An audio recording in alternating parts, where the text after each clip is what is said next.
கிராமத்துல இருக்கிற சுப்பையாவோட பழைய ஓட்டு வீடு அது. வெயில் காலங்கிறதுனால காந்தம்மா அந்த வீட்டுல ஒரு விசிறி வச்சு காத்து விசிறிக்கிட்டு உக்காந்துக்கிட்டு இருந்தாங்க. ஆனால ஒரு பிளேட் நிறைய சாப்பாடு வச்சுக்கிட்டு வேர்வைய தொடச்சுக்கிட்டு சாப்பிட்டுக்கிட்டு இருந்தான். அப்பதான் ரமேஷ் வீட்டுக்குள்ள வந்தான்.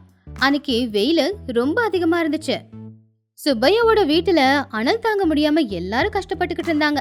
ஆனா பக்கத்து வீட்டு ரங்கம்மா வீட்டுல ஏசி வாங்கிட்டாங்க அப்படின்னு சொல்லி காந்தம்மா ரொம்ப பொறாமையும் ரொம்ப கோவத்தோடவும் இருந்தாங்க. டே ரமேஷ், எதுக்குடா வெட்டியா இருக்க? அந்த பக்கத்து வீட்டு ரங்கம்மாவை பாரு.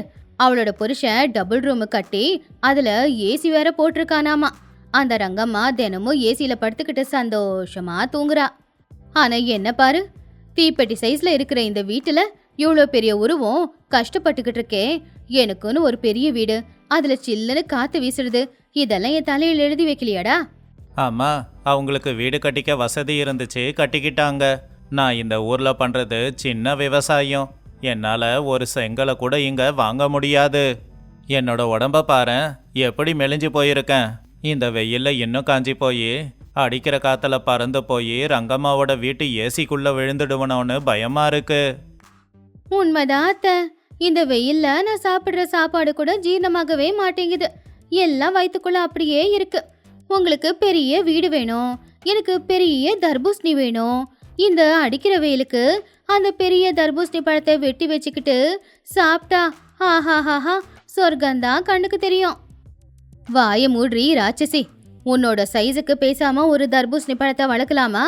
அதுக்கு இந்த ஊர்ல இருக்கிற அத்தனை வயலையும் சேர்த்தாலும் சைஸு பத்தாது.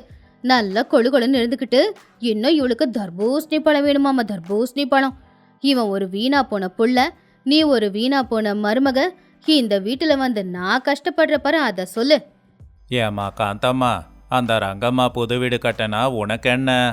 நம்ம கிட்ட இருக்கிறத வச்சு சந்தோஷமா வாழ கத்துக்க.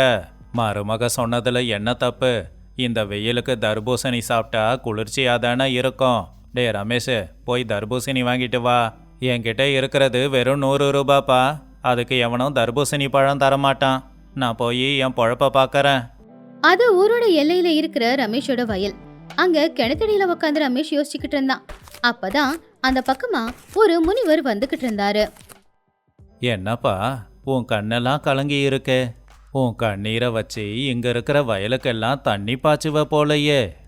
என்னன்னு சொல்லுவேன் சாமி. எங்க வீட்டுல 2 மகாராணிங்க இருக்காங்க. ஒருத்தருக்கு பெரிய ஏசி வீடு வேணும், இன்னொருத்தருக்கு பெரிய தர்பூசணி வேணும். என்கிட்ட ஒத்த ரூபா கூட இல்ல. எங்க அம்மா கேட்ட வீட்டையும் கட்ட முடியாம, என் பொண்டாட்டிக்கு சோறும் போட முடியாம நான் தவிக்கிறேன். கவலைப்படாதப்பா, உன்ன மாதிரி ஆளுங்களோட கஷ்டத்தை தீக்க தான் நான் வந்திருக்கேன். இந்தா, இது மந்திர தர்பூசணி பழம். இத கொண்டு போய் உன்னோட வீட்டு தோட்டத்துல முளைக்க வையி. ஒரு விதையா? இந்த ஒரு விதைய சாப்பிட்டா என் பொண்டாட்டி பசி தீருமா சாமி? அவளுக்கு மூட்டை விதையே பத்தாது. இது நீ நினைக்கிற மாதிரி சாதாரண விதை இல்ல. இத நீ நட்டு வச்சா ஒரே ராத்திரியில பிரம்மாண்டமான தர்பூசணி பழம் கிடைக்கும். அது எந்த அளவுக்கு பெருசுன்னா, உன்னோட வீடு இல்ல, இந்த ஊர்ல இருக்கிற அத்தனை பேருமே உள்ள போய் படுக்கலாம். அது அவ்வளவு பெருசா இருக்கும். உள்ள நல்லா குளு குளுன்னு இருக்கும். இப்போ உன் பொண்டாட்டி கேட்ட தர்பூசணி பழமும் கிடைக்கும், உங்க அம்மா கேட்ட ஏசி வீடும் கிடைக்கும். உண்மையாவா சாமி? ரொம்ப தேங்க்ஸ் சாமி. ஆனா ஒரே ஒரு கண்டிஷன் இருக்கு. அந்த தர்பூசணி வீட்டுக்குள்ள இருக்கலாம், ஆனா அந்த தர்பூசணி செவர சாப்பிடக்கூடாது. பேராசப்பட்டு அந்த பழத்தையும் சாப்பிடணும்னு நினைச்சா அதுக்கப்புறம் வீடு இல்லாம போயிடும். முதல்ல இந்த விஷயத்த உன் பொண்டாட்டி கிட்ட சொல்லிடு. என் ஆண்டாளுக்கு சாப்பாட்டு பைத்தியம்தான், ஆனா இந்த அளவுக்கு பைத்தியமா இருக்க மாட்டான்னு நினைக்கிறேன். நான் பாத்துக்கறேன். அன்னைக்கு ராத்திரி நேரம் ரமேஷ் அந்த விதைய பத்திரமா வீட்டுக்கு கொண்டு வந்தான். வீட்ல 3 பேருமே ரமேஷ்காக தான் காத்துக்கிட்டு இருந்தாங்க. என்னடா ரமேஷ், நீர் சந்தைக்கு போய் தர்பூசணி பழம் வாங்கிட்டு வருவேன்னு பார்த்தா சாப்பிட்டுட்டு வெறும் விதைய மட்டும் கொண்டு வந்திருக்க. ஆமா, இது சாதாரண விதை இல்ல, மந்திர விதை. இத ஒரு சாமியார் கொடுத்தாரு. இத நட்டு வச்சா நாளைக்கு தர்பூசணியில ஒரு பெரிய ஏசி வீடு வருமா. அடடா, இந்த விதையே இவ்வளவு பெருசா இருக்கே. அப்ப இந்த பழம் எவ்வளவு பெருசா வரும்? ஒருவேளை பழம் வரலனாலும் இந்த விதைய வேக வச்சு இத ஸ்நாக்ஸ் மாதிரி சமைச்சு சாப்பிட்டுடலாம். அடியே ஆண்டாளு, இதையும் சாப்பிட்டுடாத, இதான் நம்ம எதிர்காலம். ரமேஷ் வீட்டுக்கு பின்னாடி பள்ளம் தோண்டி அந்த விதைய நட்டு வச்சு தண்ணிய ஊத்துனான்.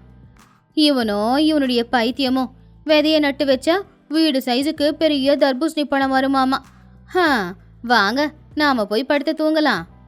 அடுத்த நாள் காலையில சுப்பையோட வீட்டுக்கு பின்னாடி இருந்த இடத்துல ஒரு பச்சையா பெரிய மலை ஒண்ணு இருந்துச்சு. அது மலை இல்ல, அது அவ்வளோ பெரிய சைஸ்ல இருக்கிற ஒரு மாடி வீடு. தர்பூசணி பழம் ஷேப்ல தான் இருந்துச்சு. அந்த வீட்டுக்கு கதவு ஜன்னலும் இருந்துச்சு. காந்தம்மா, ஆண்டாளு எல்லாருமே தூக்கத்துல இருந்து எழுந்துச்சு போய் பார்த்து ஆச்சரியப்பட்டாங்க. ஏங்க, என்னங்க இது, உங்களால நம்ப முடியுதா? ராத்திரியோட ராத்திரியா யாரோ நம்ம வீட்டு தோட்டத்துல பெரிய குடிசைய கட்டிட்டாங்க போல. ஆமா, அது குடிசை இல்லம்மா, தர்பூசணி பழ வீடு. நான் தான் சொன்னனே, அந்த முனிவர் கொடுத்த விதை அப்படின்னு. கடவுளே, என் கண்ணு பொய் சொல்லுதா இல்ல உண்மையே சொல்லுதா? எவ்வளோ பெரிய தர்பூசணி! இதை வெட்டுறதுக்கு அருவாமனை பத்தாதே, ஒரு புல்டோசர் தான் வேணும் போல. இதுக்குள்ள எத்தனை டன் லிட்டரு ஜூஸ் இருக்குமோ அப்படின்னு சொல்லி ஆண்டாளு அந்த தர்பூசணி பழத்தை சாப்பிட போனப்போ, ஆண்டாளு ஒரு நிமிஷம் இரு, அந்த முனிவர் இன்னொரு விஷயம் சொன்னாரு. இது நம்ம வீடு, இந்த தர்பூசணி பழத்தை எப்பவுமே நாம சாப்பிடக்கூடாது. தயவு பண்ணி எதையும் சாப்பிடாதம்மா. வீடா? இது தர்பூசணி பழம்டா, வீடுங்கிற? இது வீடு அப்படின்னா இதுக்குள்ள எப்படிடா போறது அப்படின்னு சொன்னதும் அந்த வீட்டுல இருக்கிற கதவு ஜன்னல் எல்லாமே தானாவே திறந்துக்குச்சு. அடடா, இது அதிசயம்தான். அந்த சாமியாரு சக்தி வாய்ந்தவர் தான் போல. வாங்க எல்லாரும் உள்ள போகலாம். எல்லாரும் வீட்டுக்குள்ள போய் பார்த்தா அந்த வீடு டபுள் பெட்ரூம் சைஸ்ல பெருசா இருந்துச்சு. செவரெல்லாம் தர்பூசணி பழ நிறத்திலையும் அது மேல விதைய ஒட்டி வச்ச மாதிரியும் இருந்துச்சு. தரையெல்லாம் பச்சை நிறத்துல, உள்ள போனதும் ஏசி போட்ட மாதிரி குளுகுளுன்னு. அது மட்டும் இல்லாம தர்பூசணி பழ வாசமும் நிறைஞ்சு இருந்துச்சு. அடடடடா, என்னங்க உள்ள இவ்வளவு குளுகுளுன்னு காத்து வீசுது? ரங்கம்மாவோட வீட்டு ஏசில கூட இப்படி குளுகுளுன்னு காத்து வீசாதே. இந்த செவரை பாத்தீங்களா? செகப்பா, பாக்குறதுக்கு ஏதோ அரமனை மாதிரி இல்ல. பேசாம நாம இந்த வீட்லயே தங்கிடலாங்க. ஆமா ஆமா, இனி நமக்கு கரண்ட் பில்லே வராது. இது நேச்சுரல் ஏசி. ஐயோ கடவுளே, எல்லாரும் சந்தோஷமா இருக்காங்க. என்னால மட்டும் இந்த வீட்டை பார்த்து சந்தோஷப்பட முடியலையே. என்ன சுத்தி இப்படி டன்னு கணக்குல தர்பூசணி பழம் இருக்கு. இதோட வாசம் என் மூக்க தொலைக்குது. சாப்பிடு சாப்பிடுன்னு என் மனசு சொல்லுது. ஆனா இவர் என்னமோ இதை சாப்பிடக்கூடாது அப்படின்னு சொல்லிட்டாரு. என் கண்ணுக்கு முன்னாடியே எனக்கு பிடிச்ச ஒரு பழத்தை வச்சு சாப்பிடாதன்னு சொன்னா நான் எப்படி கண்ட்ரோல் பண்ணிப்பேன்? இந்த வீடு எனக்கு சொர்க்கமா நரகமா? மெதுவா ஆண்டாளு யாருக்குமே தெரியாம மெதுவா போய் அந்த செவுத்துல இருந்த தர்பூசணி பழத்தை தொட்டா. அந்த ஜூஸ் அவ விரல்ல ஒட்டிக்கிச்சு. யாருக்கு தெரியாம அந்த ஜூஸ அவ சாப்பிட்டா. அடடா, இது தர்பூசணி பழம் இல்ல, இது அமிர்தம். சக்கரை எல்லாம் போட்டு வச்ச மாதிரி ரொம்ப சூப்பரா இருக்கே. இதுல கொஞ்சோண்டு அப்படி எடுத்து சாப்பிட்டுட்டா அப்படி என்னதான் ஆகுமோ? ஆண்டாளு, அந்த செவத்துக்கிட்ட என்ன பண்ற? ஞாபகம் வச்சுக்கோ, செவத்துல இருக்கிற தர்பூசணி பழத்தை சாப்பிட்டீன்னா இந்த வீடு மறைஞ்சிடும். அப்புறம் பழைய நிலமை தான். என்னடி நீ, உனக்கு பசிச்சுதுனா போ, அந்த பழைய வீட்டுல கஞ்சியை காய்ச்சி குடிச்சிட்டு இங்க வந்து படுத்துக்கோ. உன்னால இந்த வீட்டுக்கு ஏதாவது ஆச்சு அப்புறம் அவ்வளவுதான் பாத்துக்கோ. வாங்க நம்ம ரூமுக்கு போலாம், நிம்மதியா தூங்கலாம். சாயந்தரமா அந்த வீட்டுல இருக்கிற பொருள் எல்லாத்தையுமே இந்த வீட்டுக்கு ஷிஃப்ட் பண்ணிக்கலாம். அந்த ரங்கம்மா இந்த வீட்டை பார்த்தானா பொறாமப்பட்டே செத்து போயிடுவா. அன்னைக்கு மதிய நேரம் அந்த ஊரோட பிரசிடென்டான சத்யாவும் பக்கத்து வீட்டு ரங்கம்மாவும் அந்த பக்கமா வந்துகிட்டு இருந்தாங்க. அப்பதான் காந்தம்மா வீட்டுக்கு வெளியில ஒரு நாற்காலிய போட்டு கால் மேல கால் போட்டு உக்காந்துக்கிட்டு இருந்தாங்க. என்னம்மா காந்தம்மா, ராத்திரியோட ராத்திரியா தர்பூசணி வீடு எப்படி வந்துச்சு? ஊரு முழுக்க இந்த வீட்டை பத்தி தான் பேசுறாங்க. அட என்னன்னு சொல்றீங்க ஐயா? என் புள்ள ரமேஷ் நேத்து ராத்திரி தான் சிட்டிக்கு போய் இவ்வளோ பெரிய ஏசி வீட ஆர்டர் பண்ணிட்டு வந்தான். உள்ள போய் பாத்தீங்கன்னா அந்த குளிருக்கு உங்க உடம்பெல்லாம் நடுங்கிடும். ஆனா உள்ள போறதுக்கு டிக்கெட்டு 50 ரூபாய். 50 ரூபாவா? இந்த தர்பூசணி பழம் வீட்டுக்குள்ள போறதுக்கு 50 ரூபா கொடுத்த நான் ஏன் போனோம்?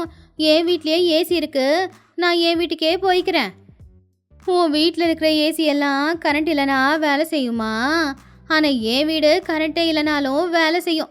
இமயமலையில் இருக்கிற மாதிரியே இருக்கும். பார்க்கறதுனா பாரு, இல்லைனா கிளம்பி போ. சரிங்கம்மா, ஊர் தலைவங்கிறதால ஒரு ஃப்ரீ என்ட்ரி கொடுங்க, நான் போய் பார்த்துட்டு வரேன். அப்படி பிரசிடென்ட்டும் ரங்கம்மாவும் வீட்டுக்குள்ள போனாங்க. அங்க ஒரு பெட்ரூம்ல ஆண்டாளு உட்காந்துக்கிட்டு இருந்தா. அவ பார்வை முழுக்க அந்த தர்பூசணி பழ சுவர் மேலதான் இருந்துச்சு. அதுல இருந்து ஜூஸ் சொட்டு சொட்டா சொட்டிக்கிட்டு இருந்துச்சு. அவளால தன்னை தானே கண்ட்ரோல் பண்ணிக்க முடியல. ஆண்டாளு அவ மனசுக்குள்ள, என்னை என்னாலேயே கண்ட்ரோல் பண்ணிக்க முடியல.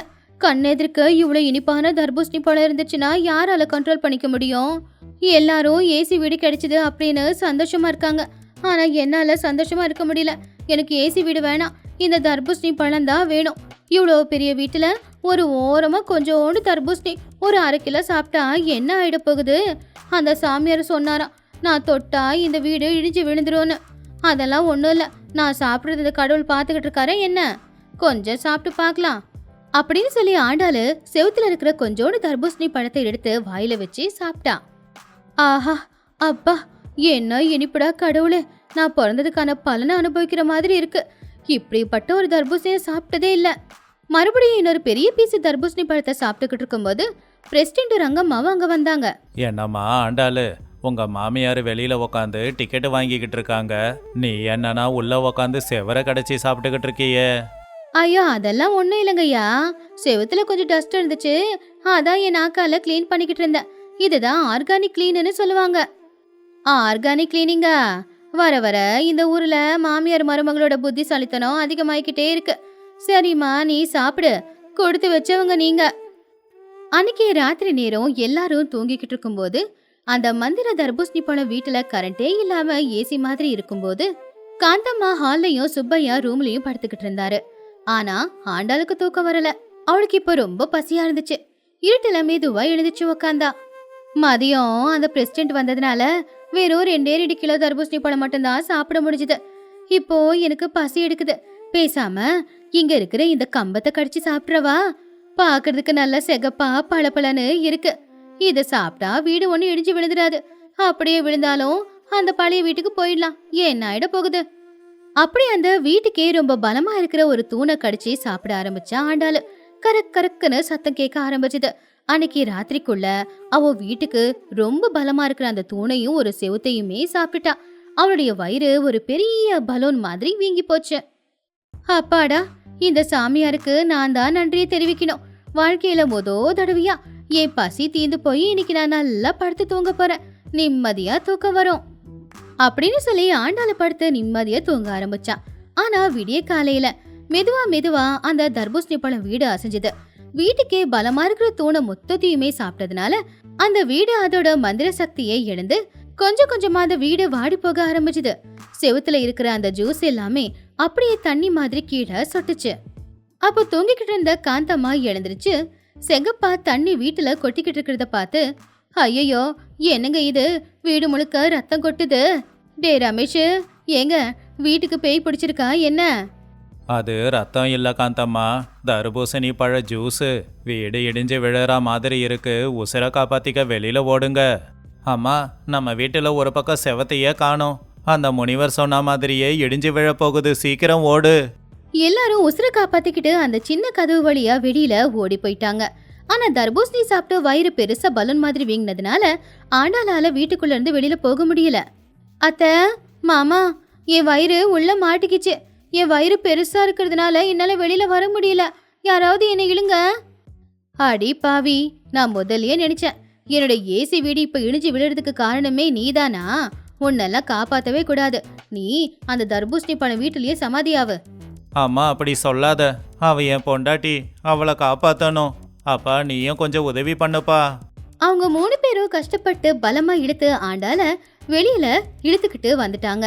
தப்புன்னு சத்தத்தோட அந்த தர்பூசணி பழம் வீடு கீழே விழுந்து ஒரு விதையா மாறி அந்த விதையும் ஒரு நொடியில மறைஞ்சு போச்சு. அடுத்த நாள் காலையில எப்பவும் போலவே வெயில் அடிக்க ஆரம்பிச்சுது. இப்போ சுப்பையாவோட வீட்டுக்கு பின்னாடி காலி இடம் தான் இருந்துச்சு. அந்த குடும்பத்துல இருக்கிற 4 பேருமே அந்த வீட்ல இருந்ததுனால தர்பூசணி பழம் ஜூஸால முழுசா நனைஞ்சு போய் பைத்தியக்காரங்க மாதிரி செகப்பா தெரிஞ்சாங்க. பக்கத்து வீட்டு ரங்கம்மா அவங்கள பார்த்து சிரிச்சா. என்ன காந்தம்மா, தர்பூசணி பழம் வீடு மறைஞ்சு போச்சு போல தெரியுது. எல்லாரும் அந்த தர்பூசணி பழம் ஜூஸ்ல குளிச்சிங்களா என்ன? ஐயோ, அந்த பாரு, வெயில காஞ்சி உடம்புல ஒட்டிக்குது. வேணும்னா வரியா? ஏன் ஏசி வீட்டுல கொஞ்ச நேரம் உக்காந்துட்டு போ. ஏண்டி வீணா போனவளே, நீ என் வீட்டு மகாலட்சுமின்னு பார்த்தா நீ என் வீட்டுக்கு ராட்சசி மாதிரி இருக்க. எனக்கு இருந்தது ஒரே ஒரு லக்ஸரி விலா, அதையும் இப்படி முழுங்கிட்டியேடி. இந்த எலிங்களுக்கு குளிருதுன்னு துணியை போத்தி விட்டா அந்த எலிங்க அந்த துணியை கடிச்சு கடிச்சு தின்னுச்சாமா. அந்த மாதிரி நாம தங்க ஒரு வீடு கொடுத்தாரு அந்த சாமியாரு, அதையும் கடிச்சு தின்னுப்புட்டியே. போடா டேய், போய் ஒரு பக்கெட் தண்ணியை கொண்டு வாடா. நீங்க எவ்வளவு திட்டினாலும் எனக்கு எந்த பிரச்சனையும் இல்லை. என் வாழ்க்கையிலேயே தடவையா ஒரு டன்னு தர்பூசணி பழத்தை சாப்பிட்டு என் வயிறு ஃபுல்லா இருக்கு. எனக்கு பசியே இல்லை. இப்போ ஏசியே இல்லைனாலும் நான் நல்லா படுத்து தூங்குவேன். ஏங்க கோவப்படாதீங்க. நீங்க கொண்டு வந்த விதையால நான் தர்பூசணி பழத்தை வயிறார சாப்பிட்ருக்கேன். இன்னொரு தர்பூசணி விதை கிடைச்சதுன்னா கொண்டு வாங்க. இன்னைக்கு ராத்திரி மறுபடியும் இதே இடத்துல நட்டு வைக்கலாம். உன்னெல்லாம் யாரு தான் என் தலையில கட்டி வச்சாங்களோ. அப்பா அம்மா, நம்ம வீட்டுக்கே போய் ஃபேன் போட்டு படுத்து தூங்கலாம். இந்த தர்பூசணி பழ வீடெல்லாம் நமக்கு செட் ஆகாதுடா. அதுவும் என் மருமக இருக்கிற இடத்துல தாஜ்மஹாலையே கொண்டு வந்து வச்சாலும் பிஸ்கட்டுன்னு கடிச்சு சாப்பிடுவா. நமக்கு ஓட்டு வீடு தான் சரி. அப்படி எல்லாருமே சோகமா பழைய வீட்டுக்குள்ள போய்கிட்டு இருந்தாங்க. ஆனா ஆண்டாளு மட்டும்தான் சந்தோஷமா வயிற்று தடவிக்கிட்டு போனா. இப்படி ரமேஷோட கஷ்டத்தினால அவங்களுக்கு ஒரு லக்ஸரி விழா கிடைச்சாலும் அதுல யாரு சந்தோஷமா இருந்தாங்களோ இல்லையோ, ஆண்டாளோட வயிறு மட்டும் சந்தோஷமா இருந்துச்சு. பாவம் அவங்க எல்லாரும் ஆசைப்பட்டு அந்த தர்பூசணி வீட்டை விட்டு வெளியில வந்து அந்த பழைய ஓட்டு வீட்டுல மறுபடியும் அந்த வெயில் காலம் முழுக்க வெயில்ல கஷ்டப்பட்டுக்கிட்டு இருந்தாங்க. இது இன்னைக்கான கதை. என்னோட நல்ல கதையோட உங்க எல்லாரையும் சந்திக்கிற வரைக்கும் நன்றி, வணக்கம்.